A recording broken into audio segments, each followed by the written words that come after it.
बहुत समय पहले की बात है। एक छोटे से गांव में जानवी नाम की लड़की रहती थी।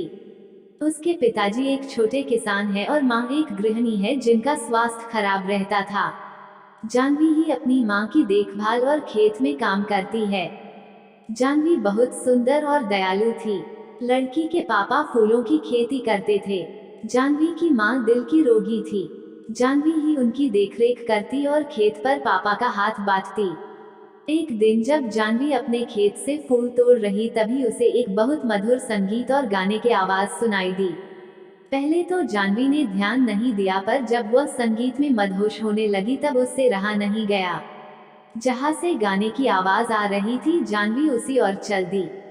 पास जाकर देखा एक हट्टा कट्टा लड़का अपनी आंखें बंद करके गिटार बजाते हुए गाना गाए जा रहा है। जानवी उस अनजान लड़के को एकटक होकर देखने लगी। बहुत देर तक जानवी उसको देखती रही और संगीत में खोकर उसके पास आंखें बंद करके बैठ गई। जब लड़के ने गाना बंद किया और आंखें खोली तो देखा एक सुंदर और मासूम सी लड़की उसके सामने बैठी है। लड़के का नाम राज था। राज ने पूछा, कौन हो तुम? जानवी एकदम से चौंक गई और कुछ न बोल पाई। धीरे धीरे दोनों ने बात करना शुरू किया।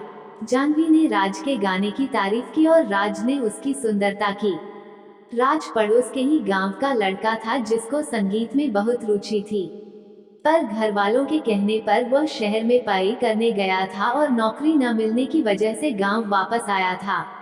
उस दिन दोनों बैठकर घंटों बातें करते रहे और दोस्त बन गए। जानवी को राज पसंद आ गया और दोनों रोज मिलने लगे। बहुत कम समय में दोनों एक दूसरे के प्यार में पड़ गए। जानवी को अपनी किस्मत में पाकर राज खुश रहने लगा, पर उसकी यह खुशी ज्यादा दिन की नहीं थी। एक दिन जानवी के पिता ने दोनों को एक साथ पकड़ लिया और राज को दोबारा उनके गांव में आने से रोक दिया। जानवी ने अपने पिता समझने की कोशिश की, पर उसके पिता एक गाने वाले के सख्त खिलाफ थे। जब जानवी की मां को ये पता चला तो उनकी तबीयत और बिगड़ गई।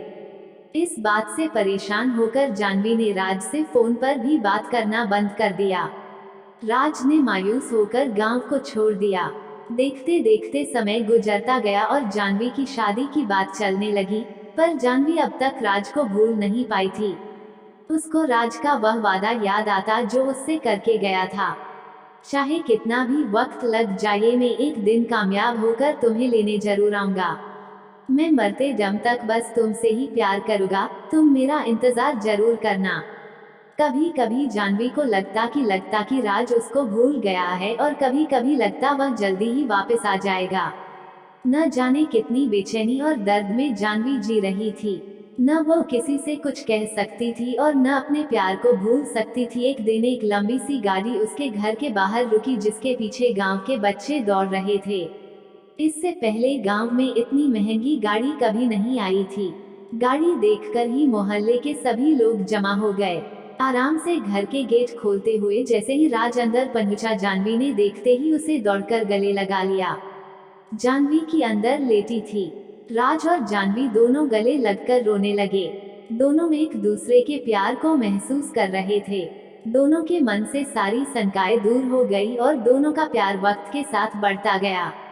जानवी के पापा से राज ने उसका हाथ मांगा और जानवी की मां का इलाज बड़े शहर में कराने का वादा किया। राज शहर में बड़ा गाने वाला बन गया था। उसके गाने टीवी पर आने लगे थे। आज उसके के पास वह सब कुछ था जिसको जानवी के पिता ने कभी देखा तक न था। उसके पास शहर में कई बंगले और कारें थी। जानवी के पिता इस बार राज को मना नहीं कर पाए और दोनों के प्यार को देखकर झुक गए और दोनों की शादी धूमधाम से करा दी।